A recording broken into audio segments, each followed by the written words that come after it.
Eu queria, nesta manhã, convidar-vos a começar por abrir a palavra do Senhor no segundo livro de Reis, no capítulo 5. Segundo livro de Reis, no capítulo 5. E eu queria partilhar convosco um pensamento que foi para mim uma bênção, porque há cerca de um mês atrás eu estava lendo, tenho um livro de meditações diárias e, portanto, estava lendo esta meditação e fui abençoado por ela e por isso queria também partilhar com os irmãos alguma coisa em relação a este pensamento. E no segundo livro de Reis, no capítulo 5 e verso 4, diz assim: Então entrou Naamã e o notificou a seu senhor, dizendo: Assim e assim falou a menina que é da terra de Israel. E é exatamente sobre esta parte final deste versículo, em que é falado acerca desta menina. E é dito que é uma menina das terras de Israel. Como é que ela se chama? Não sei. Como é que ela se chamava? Não sei. Nem é importante. O que é aqui importante é o que ela fez. Não é importante o nome dela. Assim como, e nós vamos ver algumas outras situações em que os nomes não aparecem. Mas uma coisa é certa: o que eles fizeram perdura para sempre nas Sagradas Escrituras. O que eles fizeram continua ainda hoje a ser uma bênção. Portanto, eles foram uma bênção na altura em que praticaram determinados atos e continuam hoje a ser uma bênção quando lemos acerca deles. Esta menina, ela havia sido trazida, como o versículo diz, das terras de Israel, havia sido trazida de longe para a Síria, havia sido trazida como escrava. Ela estava na casa deste homem, Naamã, ela era escrava. Ela não estava ali por vontade própria. Ela não estava ali porque de facto desejasse estar naquela casa. Ela havia sido trazida e naquela casa ela era uma escrava. E sabemos perfeitamente quais são as condições de um escravo. O escravo não tem direitos. Portanto, ela era a serva daquela casa. Naamã, o seu senhor, como diz o versículo 1, chefe dos exércitos do rei da Síria, um homem poderoso, ele tinha uma doença, lepra. Uma doença terrível, incurável, uma doença mortal, uma doença que destrói completamente uma pessoa. A lepra é uma figura do pecado nas Escrituras. E, portanto, este homem, quando lhe apareceu a lepra, e quando esta menina teve conhecimento que o seu senhor tinha lepra, ela, eu não sei, mas se calhar alguns diriam: bem feito. Ainda bem que tiveste essa doença. Estou aqui, sou tua serva, sou tua escrava, estou aqui a sofrer, se calhar maltratada. Portanto, bem feito. Porque essa é, irmãos, e temos que reconhecer a nossa atitude muitas vezes. Quando sabemos que alguém, e principalmente alguém de quem não temos, se calhar, grande simpatia, por vezes a nossa reação é: bem feito, para ver se aprendes. Mas a atitude desta menina não foi essa.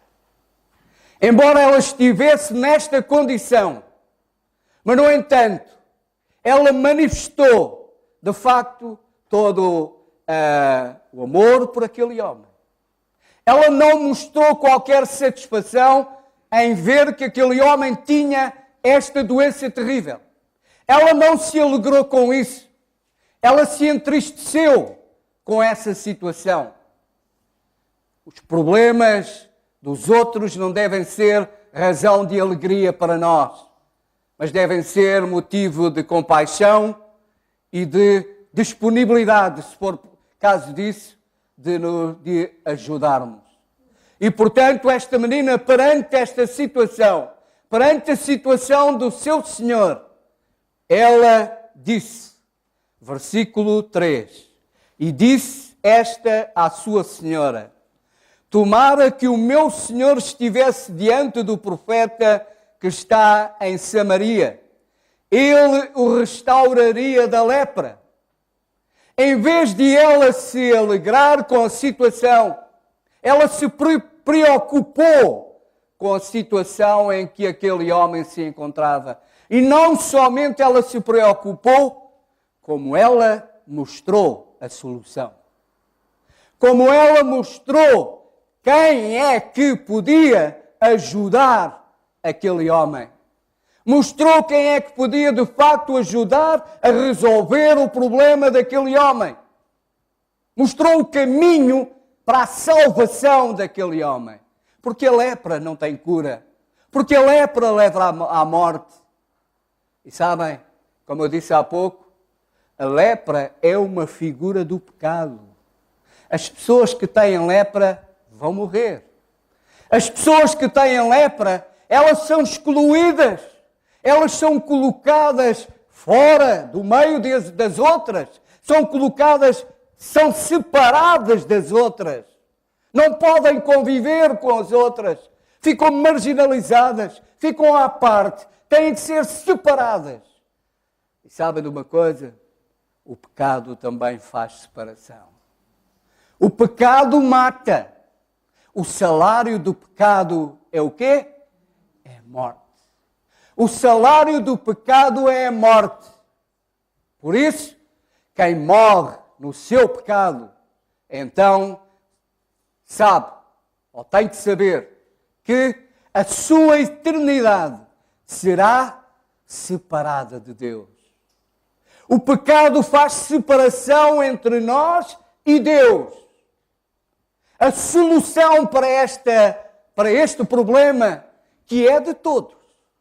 Não há ninguém que esteja excluído deste problema, porque a palavra de Deus diz: todos pecaram. Todos pecaram. Portanto, a humanidade está toda em pé de igualdade. Todos estão separados de Deus, porque o pecado faz separação entre nós e Deus. Portanto, toda a humanidade tem este problema. Toda a humanidade tem este problema. Esse era o meu problema. E eu dou graças a Deus quando alguém me disse a solução para esse problema é Jesus Cristo. Quando alguém me disse o caminho para a salvação, o caminho para a solução desse problema é Jesus. E eu dou graças a Deus porque eu dei ouvidos a estas palavras e fui a Jesus.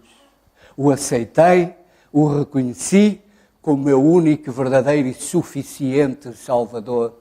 E hoje sou um pecador salvo pela graça de Deus. Hoje sou um pecador que não mais estou separado de Deus, mas estou unido a Deus. E mais unido não posso estar, porque Jesus está comigo. Porque o Senhor está comigo. E o que permitiu que houvesse esta união, em vez de separação, houvesse esta união plena, completa, perfeita entre mim e Deus, foi Jesus. Jesus é a solução para a humanidade. Jesus é a solução para o pecado. Eu sei disso, porque pela graça de Deus, eu sou beneficiário desta obra tremenda da cruz do Calvário. Porque eu estou salvo. E cada um de vós está salvo também? Já creram no Senhor Jesus como vosso Salvador? Já nasceram de novo? As coisas velhas já passaram, eis que tudo se fez novo. São novas criaturas em Cristo Jesus. E mais, são filhos de Deus, porque só é filho de Deus aquele que crê, que aceita o Senhor Jesus como o seu único e verdadeiro Salvador. Portanto, já creste, estás salvo. Então, qual é a nossa responsabilidade? Sabem porque é que no meu entender, porque esta menina, ela não tem nome? Porque eu devo colocar o meu nome aqui. O meu nome tem que estar aqui. Porque se eu sou um servo de Deus e sei qual é o caminho para a salvação, sei qual é o caminho para Deus, e eu vejo à minha volta uma multidão que perece, uma multidão cheia de lepra, cheia de pecado, perdida, sem esperança, a caminho do inferno, eu tenho o dever, digo mais, a obrigação de dizer o caminho para Deus é Jesus. De mostrar àqueles que me rodeiam qual é o caminho da salvação. Eu tenho esse dever, tal como esta menina fez. Ela estava numa situação em que, de facto, como eu disse, escrava. Nós não estamos nessa situação. Não estamos escravos. Antes, pelo contrário, somos livres. Por isso, ela não fez acepção de pessoas. Ela não teve um pensamento para aquele homem que era o seu senhor e outro pensamento para outro que era seu amigo, que estivesse mais próximo. Não. Ela olhou para aquele homem como alguém que necessitava de Deus. E é assim que nós temos que olhar para as pessoas que estão à nossa volta. Não importa quem é. Não importa aquilo que fez ou que faz.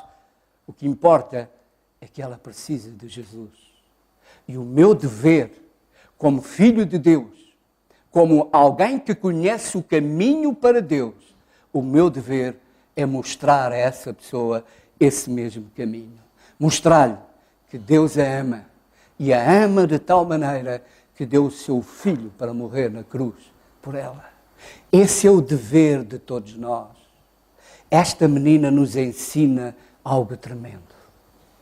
Esta menina nos ensina, esta menina que eu não sei como é que ela se chamava, mas ela de facto dá um testemunho tremendo. E ela nos fala a cada um de nós. Nós devemos seguir o exemplo desta menina, mostrar aos outros o caminho da salvação. Portanto, irmãos, não importa o nome, o importa é o que eu faço. O que eu faço é que é importante, não é o meu nome que é importante. O meu nome não vale nada. O meu nome não é importante. É verdade que nós vivemos numa sociedade em que o nome é importante. Em que as pessoas gostam que os seus nomes sejam destacados. Gostam que os seus nomes sejam falados. Aliás, certamente cada um de vós mora numa rua, tem o nome de alguém. Não é? Todos nós, não sei. Aliás, há um sítio onde não há nomes. Eu fiquei a saber isto há pouco tempo. Numa entrevista que ouvi no rádio, e tu podes confirmar isso, porque conheces bem o sítio, e alguém dizia que em Espinho as ruas não têm nome. Acho que era Espinho. É números. São ímpares de um lado, pares do outro. Portanto, talvez seja o único sítio em Portugal que as ruas não têm nomes. Mas em Portugal, que eu conheça, não há aldeia, nem vila, nem cidade que não haja nomes nas ruas. E Rua 25 de Abril e Rua da Liberdade existem em todo o lado. Na mais pequena aldeia ou vila, existem em todo o lado. Portanto, nós gostamos, todos nós gostamos disso, que os nossos nomes sejam referidos. É por isso que às vezes, irmãos, até na própria igreja, nós ficamos tristes porque o nosso nome não é falado. Porque é falado o nome do outro, da outra e do outro, mas o meu nome não é falado. E nós ficamos tristes porque nós gostamos. Nós gostamos que o nosso nome seja destacado. Nós gostamos que falem do nosso nome. Há alguns neste país que foram grandes nomes e hoje, se calhar, até têm medo de dizer como é que se chamam. Porque os seus nomes estão ligados, ficaram ligados a coisas menos boas. E, portanto, têm medo de, se calhar, dizer o seu nome de família. Mas o que é um facto é que todos nós gostamos de que o nosso nome seja falado. Irmãos, não se preocupem com isso. Preocupem-se é que a vossa vida seja aprovada por Deus. Preocupem-se é que os vossos atos fiquem registados para a glória de Deus. Preocupemos de facto, irmãos, é naquilo que fazemos. Esquecemos o nosso nome. O nosso nome não é importante. O que é importante é o nome de Deus. É isso que é importante. Por isso, irmãos, esta menina, não sabemos o seu nome, mas sabemos o que ela fez. Algumas pessoas que passaram pela minha vida, há nomes que eu já não me consigo lembrar. Mas lembro-me da importância que eles tiveram na minha vida. O que eles marcaram a minha vida. Alguns, em certos momentos, já têm dificuldade em lembrar qual é o seu nome. Mas não me esquece do quão importante foram para mim na minha vida. No seu exemplo, no seu ministério. E isso é que importa, irmãos. Não é o nome que deixamos, mas é a obra que deixamos. Isso é que, de facto, é importante. E que o Senhor nos ajude a deixarmos a obra que glorifique o nome do Senhor. A obra que seja uma bênção para aqueles que nos rodeiam. Portanto, esta menina, nós não sabemos qual era o nome dela, mas sabemos o que ela fez. Mostrou a um homem o caminho da salvação. Que sigamos este exemplo, irmãos, e mostremos àqueles que nos rodeiam o caminho da salvação.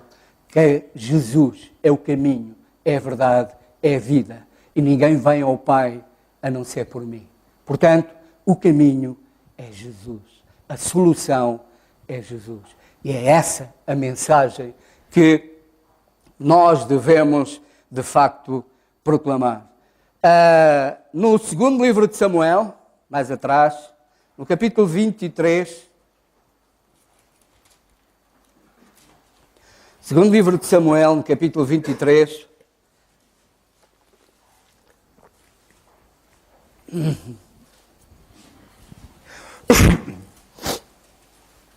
Diz assim no versículo 13. Também 3 dos 30 cabeças desceram e vieram no tempo da cega a Davi, à caverna de Adulão. E a multidão dos filisteus acampara no vale de Refaíns. Davi estava então num lugar forte e a guarnição dos filisteus estava então em Belém.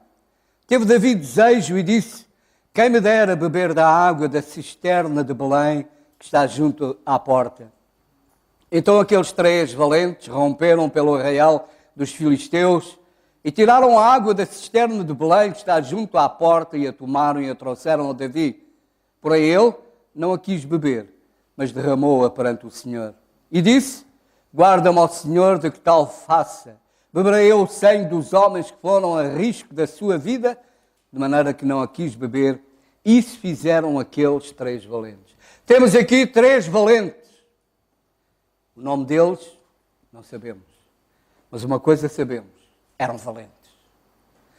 E outra coisa sabemos: é que amavam Davi. É que estavam com Davi. Estavam com Davi a ponto de dar a sua própria vida, se fosse preciso. Davi teve um desejo. Desejou beber da água da fonte de Belém. E estes 3 homens não hesitaram em satisfazer o desejo do seu Senhor. Aquele a quem amavam. O seu rei, o seu Senhor. Não hesitaram em satisfazer o desejo. não hesitaram em fazer a vontade do seu Senhor, correndo riscos da própria vida. E isto é uma prova de amor tremenda. Isto é uma prova de amor tremenda. Eles amavam verdadeiramente Davi. Eles estavam com Davi totalmente prontos a dar a sua vida. Irmãos, hoje, ainda hoje, há irmãos que estão a dar a sua própria vida por amor do Senhor. Ainda hoje há irmãos em várias partes deste mundo que o facto de pegarem na Bíblia são condenados à morte. O facto de falarem em Deus são condenados à morte. São lançados em prisões. São mortos. São chicoteados. São torturados. Mas nada disso os leva a negar o seu Senhor. Porque o amam verdadeiramente. E estão dispostos a ir até à morte com o Senhor. Isto é realmente amor ao Senhor. É estar verdadeiramente com o Senhor. Eles eram valentes, grandes homens. É destes homens e mulheres que a igreja precisa. De homens e mulheres que estão verdadeiramente e totalmente com o Senhor. Infelizmente, existe na igreja muitos mercenários. Existe na igreja muitos mercenários.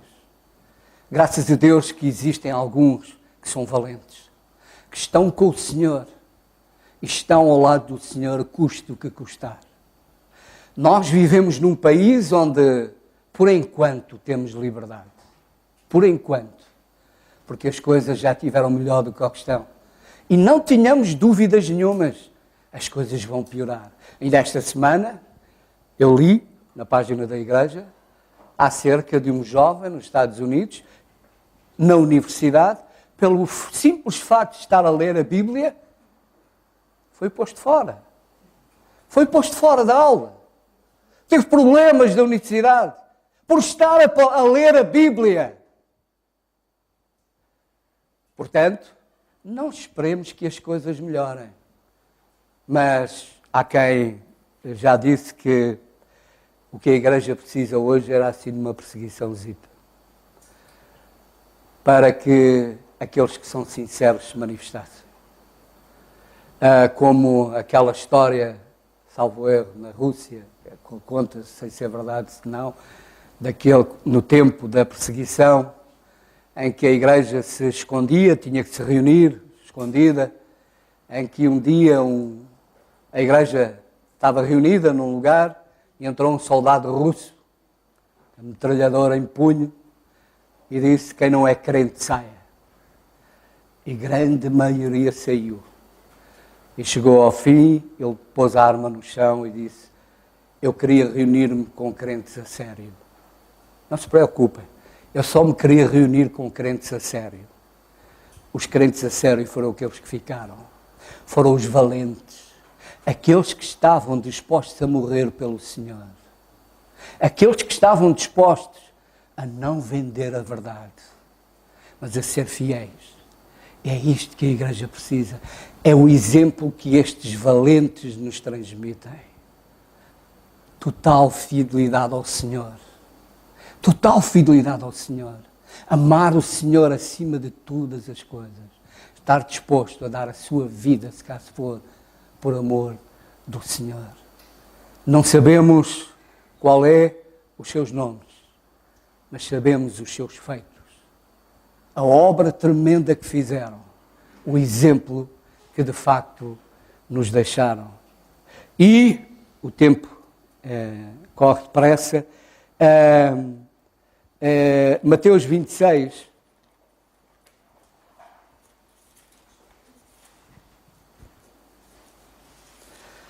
Mateus 26,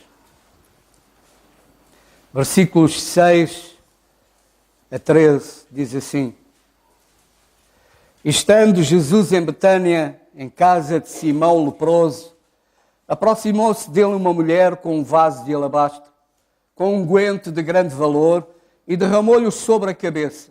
quando ele estava assentado à mesa.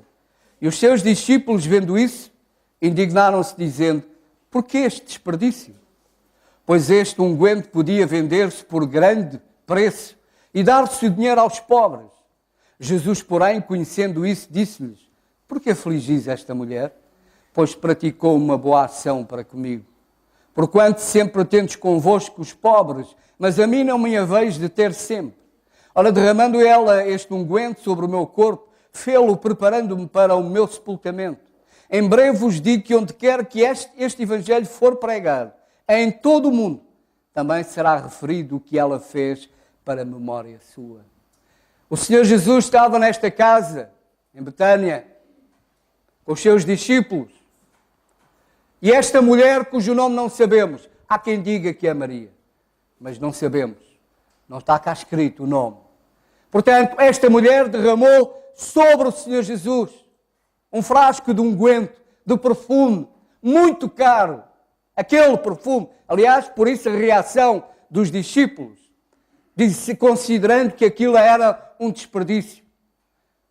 Nada é desperdício o que fazemos para o Senhor.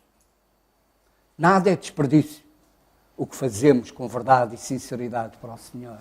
Aquela mulher, ela amava verdadeiramente o Senhor. Primeiro, o ato que esta mulher praticou foi aprovado pelo Senhor. Não foi aprovado pelos homens, mas foi aprovado pelo Senhor. E, portanto, podemos imaginar o que isto significou para o Senhor Jesus? Saber que aquela mulher estava com Ele. Aquela mulher que estava ali o amava, estava ali com Ele. Porque o Senhor Jesus estava, aliás, logo a seguir, fala da traição. O Senhor Jesus aproximava-se o momento em que iria ser entregue às mãos dos homens, em que iria sofrer. Podemos imaginar o quão importante foi para o Senhor Jesus este momento?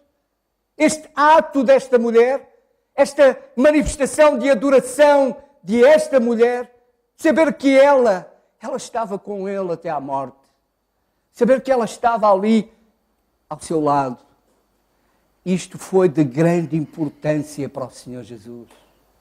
Irmãos, o exemplo desta mulher deve ser um exemplo para nós. Quantos de nós não passamos já por momentos de dificuldade? Quantos de nós não passamos já por momentos de dificuldade e, nesses momentos, quão importante foi ter alguém que estivesse ali ao nosso lado e dissesse: eu estou contigo. Eu estou contigo. Aconteça o que acontecer, eu estou contigo. Isso é ou não é importante? Nós sabemos que Deus está connosco, não temos dúvidas nenhumas, para sempre. Mas também é importante quando sentimos nos momentos difíceis, sentimos a presença de um irmão, de uma irmã, de alguém ao nosso lado, que pode até não dizer nada, mas com gestos que mostram que podemos contar com aquela pessoa, que ela está ali connosco. E por isso aquele gesto, aquela atitude daquela mulher foi de grande importância para o Senhor Jesus. Foi manifestação da parte daquela mulher que estava com o Senhor, que o amava, que estava com Ele. E é esse o exemplo desta mulher, cujo nome nós não sabemos, mas cuja ação, o ato que ela praticou é de uma importância tremenda. Foi aprovado pelo Senhor. Para os religiosos, normalmente os religiosos criticam, acham sempre que é demais, que é desperdício. Nada é demais quando fazemos aquilo que está certo. Quando fazemos aquilo que está certo, quando fazemos aquilo que é aprovado por Deus, nunca é demais. Irmãos, nunca achemos que é demais quando fazemos o bem. Nunca achemos que é demais quando fazemos aquilo que está certo. Estejamos sempre disponíveis para ajudar aqueles que de facto estão ao nosso lado, que precisam de consolo, que precisam de ajuda, possam encontrar em nós essa disponibilidade para mostrar-nos que eu estou contigo. Os momentos que Jesus ia passar iam ser terríveis. E por isso ele foi consolado com o gesto daquela mulher. Foi importante para ele o gesto daquela mulher. Também é importante para nós, quando temos gestos uns para com os outros, de que podem contar connosco. Estamos ali para poderem, de facto, contar nos momentos difíceis.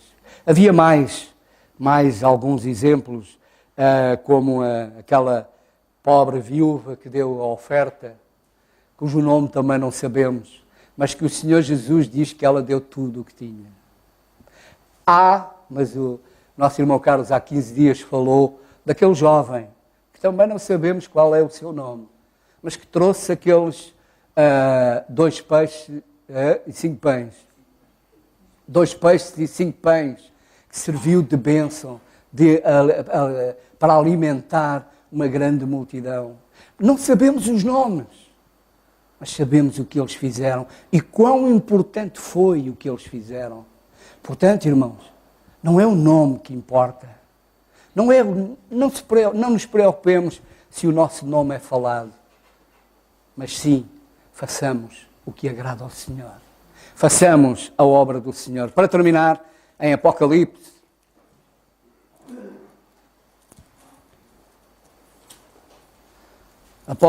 capítulo 17.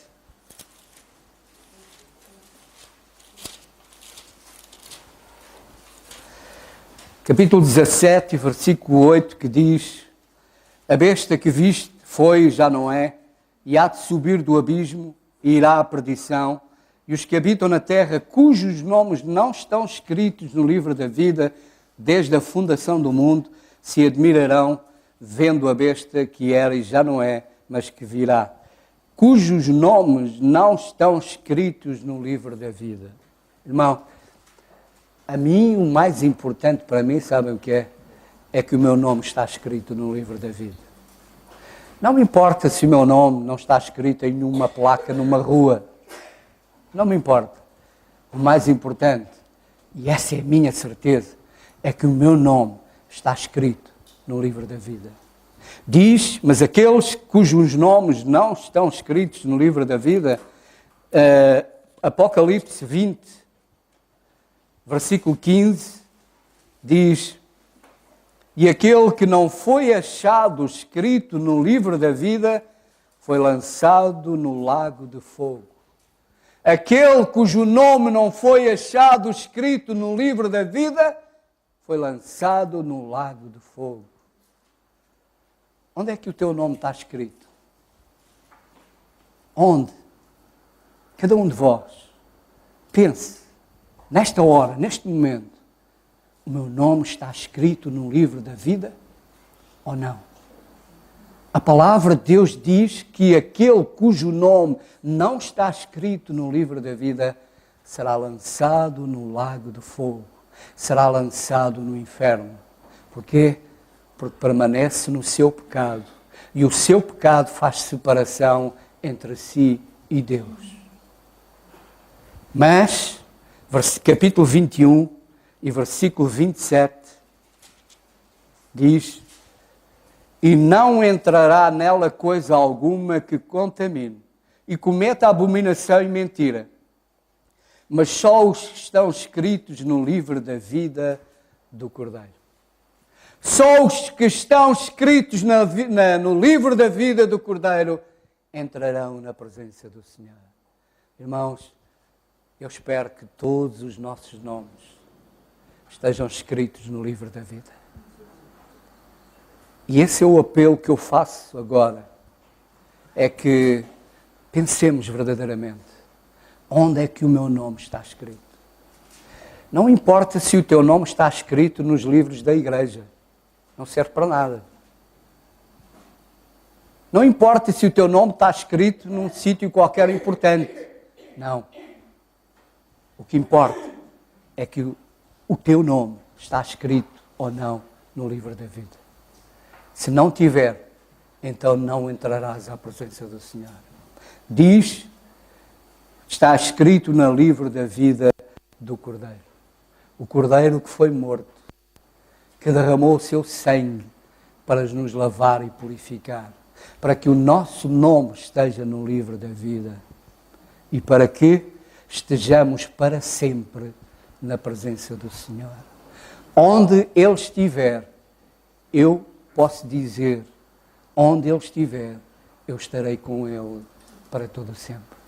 Não porque o merece, não porque sou melhor do que vocês, mas simplesmente porque um dia eu aceitei o Senhor Jesus como meu Salvador. E para terminar mesmo, Malaquias,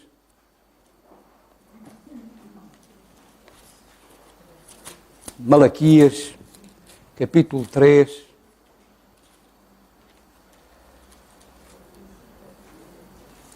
Malaquias, capítulo 3, versículo 14, em que lemos assim: Ora, pois, nós reputamos por bem-aventurados os soberbos. Também os que cometem impiedade se edificam. Sim, eles tentam ao Senhor e escapam.